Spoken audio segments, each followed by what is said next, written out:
Dan yang menandatangani itu luar biasa. 103 jenderal angkatan darat, mulai dari brigjen sampai jenderal, kemudian 75 laksamana, 73 laksamana, 65 marsekal, dan kemudian 91 setingkat kolonel. Yang tanda tangan tidak tanggung-tanggung, 5 bintang 4, yaitu Fahrul Razi, kemudian ada Jenderal Tias Nusudarto, kemudian ada Slamet Subianto, kemudian ada Hanafi siapa itu dari Angkatan Udara, dan kemudian diketahui oleh Jenderal Trisno. Dan kita tahu Jenderal Trisno itu adalah sepanjang atau sependek pengetahuan saya adalah jenderal yang paling senior saat ini, kelahiran tahun 1935. Jadi paling senior. Kita tahu Prabowo sendiri Presiden Republik Indonesia kelahiran tahun 1951. Nah, saya menganggap ini bukan masalah main-main, pasti masalah serius yang sudah mereka pikirkan. Oke, poin ke-8, impeachment terhadap Gibran. Bahasa konstitusionalnya adalah pemberhentian presiden dan atau wakil presiden. Para jenderal menggunakan kata dicopot, tapi kita lihat substansinya saja. Apakah seorang presiden dan atau wakil presiden bisa diberhentikan di tengah jalan? Jawabannya yes. Itu adalah sebuah hal yang sifatnya konstitusional. Kita tidak bisa mengatakan wah ini inkonstitusional karena sesuatu yang diatur oleh konstitusi. Jadi berhentinya presiden itu bisa fixed term, waktunya selesai, atau dia mengundurkan diri atau dia diberhentikan. Nah ini maksudnya adalah dia diberhentikan. Pertanyaannya adalah kalau dia diberhentikan alasannya apa? Maka alasannya harus alasan konstitusional. Kita tidak bicara lagi mengenai racing pemilu karena sudah selesai pemilunya. Dengan pengambilan sumpah presiden dan wakil presiden. Tapi kita bicara mengenai the article of impeachment yang diatur di pasal 7A konstitusi. Yaitu satu, melakukan perbuatan yang hukumannya berat, yaitu pengkhianatan terhadap negara, suap, korupsi atau tindak pidana berat lainnya. Itu satu kategori. Kategori kedua adalah melakukan perbuatan tercela. Seperti judi, mabuk-mabukan, kemudian zina, narkoba, dan lain-lain. Karena itu hanya contoh saja di Undang-Undang 7 2017. Yang ketiga adalah tidak lagi memenuhi syarat.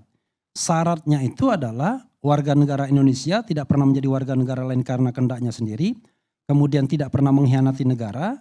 Kemudian mampu secara jasmani dan rohani. Nah sekarang pertanyaannya, bagaimana kalau ini diterapkan kepada Gibran Rakabuming Raka wakil presiden? Saya bicara dua hal yang sifatnya post factum dan yang sifatnya prospektif. Kalau kita bicara post factumnya adalah, kan yang dipermasalahkan oleh para jenderal ini adalah putusan Mahkamah Konstitusi. Alasannya menurut saya memang alasan yang sudah post factum. Tidak bisa lagi dipersoalkan soal hukum acara Mahkamah Konstitusi karena katanya melanggar hukum acara Mahkamah Konstitusi. Tetapi bukan sama sekali tidak ada celah. Kalau misalnya bisa ditemukan bukti bahwa putusan MK itu didapat secara konspiratif melanggar hukum yang melibatkan wakil presiden, maka the trial of impeachment bisa dilakukan. Karena itu artinya dia melakukan either dia pelanggaran hukum berat atau perbuatan tercela. Karena yang namanya kong kali kong, konspirasi dan lain sebagainya tentu bisa pidana berat, bisa perbuatan tercela. Kalau bisa dibuktikan, ya kan? Jadi kenapa kemudian indikatornya kok kalau bisa dibuktikan? Karena ada putusan mengenai etik yang mengatakan bahwa Ketua Mahkamah Konstitusi Anwar Usman itu diintervensi, membiarkan dirinya diintervensi. Jadi dalam hal ini, kalau seandainya kita misalnya suatu saat ingin mengadakan investigasi yang sifatnya independen, misalnya hak angket DPR misalnya ingin melakukan investigasi, bisa jadi peristiwa itu dibuka kembali dan kemudian ditemukan bukti bahwa terjadi perbuatan-perbuatan ilegal, inkonstitusional, yang manfaatnya kemudian diambil oleh wakil presiden sekarang. Maka kemudian proses politiknya berjalan. Jadi Bang Karni, Kalau kita bicara impeachment ini, ada dua hal, substansi dan prosedur. Substansinya harus terpenuhi di pasal 7A, kemudian prosedurnya harus terpenuhi juga di pasal 7B Undang-Undang Dasar 1945. Nah itu yang sifatnya post factum, sesuatu yang sudah lewat. Tapi yang prospektif ke depan bukan tidak ada, potensinya ada. Ya, pertama, saya menengarai 3 hal yang bisa menjadi potensi. 1, soal yang terkait dengan fufu fafa. Oh ya, bukannya itu sudah 5-10 tahun yang lalu? Iya, tetapi hingga hari ini Wakil Presiden tidak mengakui bahwa itu adalah akun dia. Lagi-lagi Roy Suryo mengatakan 99,9% itu adalah akun Gibran Rakabuming Raka. Maka Gibran bisa dikategorikan melakukan kebohongan publik. Tidak perlu dipidanakan, cukup di-impeach karena melakukan perbuatan tercela karena dia melakukan kebohongan publik. Itu satu kategori. Yang lain lagi misalnya, orang mulai meributkan mengenai ijazahnya lagi. Jadi kita misalnya berdiskusi mengenai apakah Gibran ini pernah punya ijazah SMA atau tidak. Karena faktanya dia tidak pernah tamat SMA di Indonesia. Lalu pergi ke Singapura, pergi juga ke Australia. Maka bisa dilihat tuh dokumen yang dia serahkan itu apa. Awalnya kan kita percaya bahwa dia adalah S2 dari Sydney University. Tapi ternyata itu cuma setingkat SMK saja. Persiapan dan itu pun konon tidak selesai juga. Nah kalau memang sinyalemen ini benar, kan saya bilang kalau if ya. Maka itu masuk juga the trial of impeachment, yaitu tidak lagi memenuhi syarat. Karena syarat menjadi presiden minimal SMA. Nah yang ketiga yang bisa juga membuat ini dipersoalkan. Ini mohon maaf, ini under table pembicaraan. Soal drug. Ya, ini kan pembicaraan under table. Saya katakan pembicaraan under table, jadi jangan dipercaya. Tapi kalau itu memang benar, ya nggak bisa.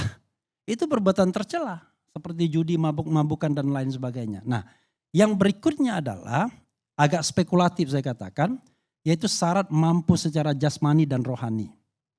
Secara jasmani mungkin dia nggak ada masalah. Tapi kalau dia di bawah pengaruh yang tadi yang saya katakan, kemudian juga kemampuan realnya tidak untuk vice president, bisa jadi kemudian ada kategori secara jasmani mampu, rohani barangkali tidak mampu.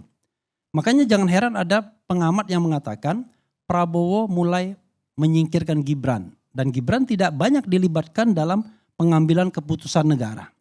Bahkan kemarin ke Vatikan, ketika pemakaman Franciscus, kan harusnya kalau seandainya seorang presiden itu tidak mampu, tidak bisa berangkat, ya vice presiden yang menggantikan. Tapi yang menggantikan ini mantan presiden.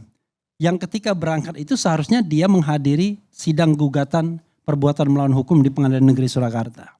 Jadi hal-hal seperti ini, baik itu post factum maupun sifatnya prospektif, maka saya katakan secara substantif masih ada peluang untuk mengimpeach Gibran.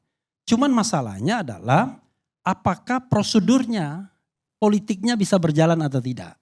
Kalau prosedurnya kan 2/3 dari anggota DPR yang sekurang-kurangnya 2/3 setuju. Kemudian dibawa ke Mahkamah Konstitusi 90 hari, Mahkamah Konstitusi mengatakan iya. Balik lagi ke DPR, kalau DPR-nya tidak masuk angin maka sidang MPR untuk memberhentikan. Nah ini adalah soal prosedur di mana politik dan hukum kemudian berjalan bersamaan. Bukan bersamaan, berjalan bergantian. Politik dulu, hukum dulu, politik lagi. Kalau seandainya memang dikatakan berat, ya itu kita tergantung konstelasi politik sekarang. Tapi kalau saya menyitir Bambang Pacul misalnya, politik Indonesia kan cuma ditentukan 5 orang saja. Atau kalau mau jumlah parlemen di kita 8 partai, ya 8 saja. 1 Megawati Soekarno Putri, 2 sesuai dengan urutan pemilu ya, Bahlil, 3 Prabowo Subianto, kemudian 4 Surya Paloh, 5 Muhaimin Iskandar, kemudian barangkali kalau PKS bukan presiden PKS-nya, tapi barangkali Habib, ya kan. Kemudian yang ketujuh Zulkifli Hasan, kedelapan mungkin bukan AHY tapi SBY. Kan itu saja sesungguhnya. Dan peran Prabowo Subianto tidak hanya sebagai Presiden Republik Indonesia, tetapi salah satu partai di parlemen, bahkan bisa dibilang pemimpin koalisi, juga sangat signifikan. Masalahnya adalah apakah ada keinginan Prabowo untuk menggantikan Gibran, karena ibarat ban serep, ya kan, he is not workable. Nggak jalan ini barang, kan kira-kira begitu.